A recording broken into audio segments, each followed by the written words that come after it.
Si Sol tsaka si Logan. Si Freddy's ay nasa Manalo K9.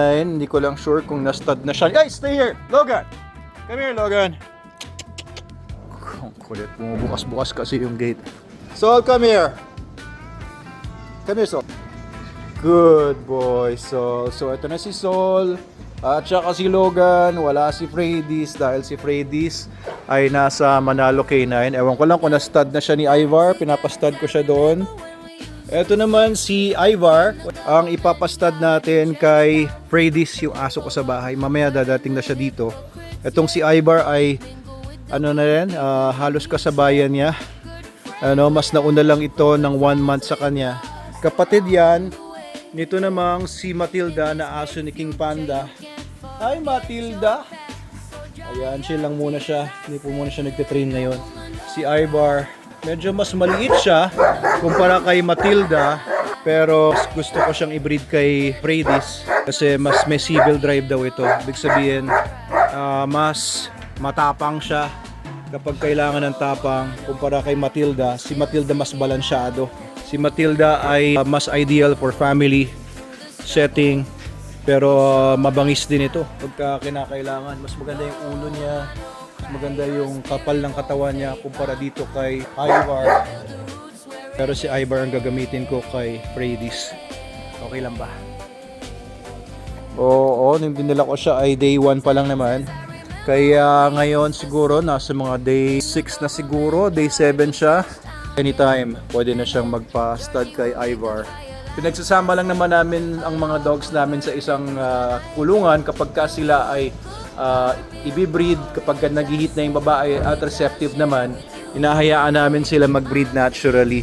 Pero tignan natin kasi si Freddy's at saka si Ivar, parehong mga Rottweilers natin na mga 1-year-old plus pa lang naman sila, mga bata pa, baka hindi pa marunong.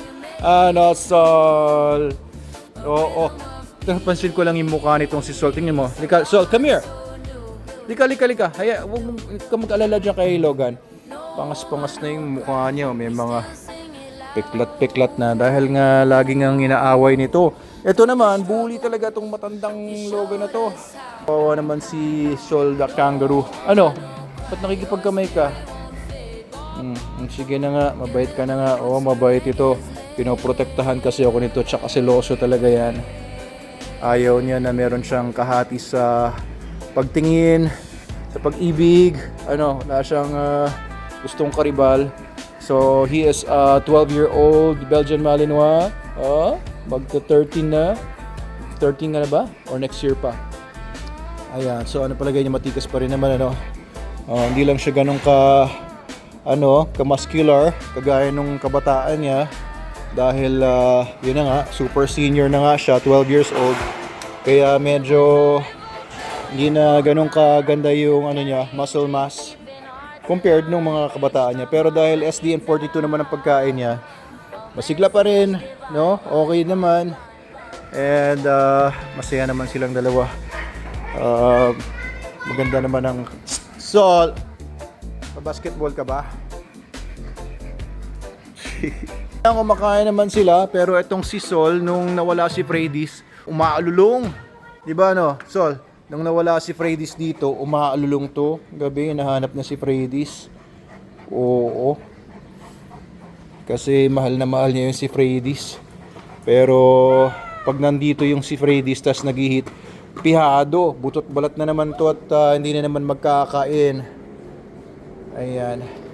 Logan, ito rin hindi rin magkakain tong si Logan kapag meron siyang naamoy na in-hit na babae. Kahit matanda na to at hindi na siya nakakabuo kapag nag-stud siya, gusto pa rin ng babae. Kaya ayan. Pero pagka nandito si Freddy's at nag-hit, grabe lalo ang nito, pagiging magkaribal nila. Aawayin talaga nitong si Logan si Sol. Pero ito medyo natotolerate na, pero ganun pa rin talaga ugali nito. Ayaw niya talaga ng ibang hahawak sa akin o lalapit sa akin.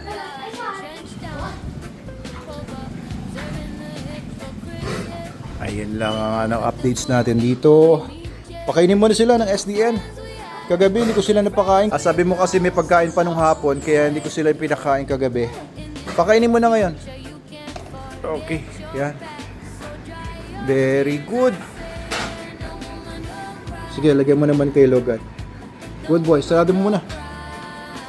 Saka muna para makakain ka na hindi kina-istorbo ni Logan. SDN, the best dog food in the multiverse. Sige, sige. Buksan mo yung isa pang bag. Ayos.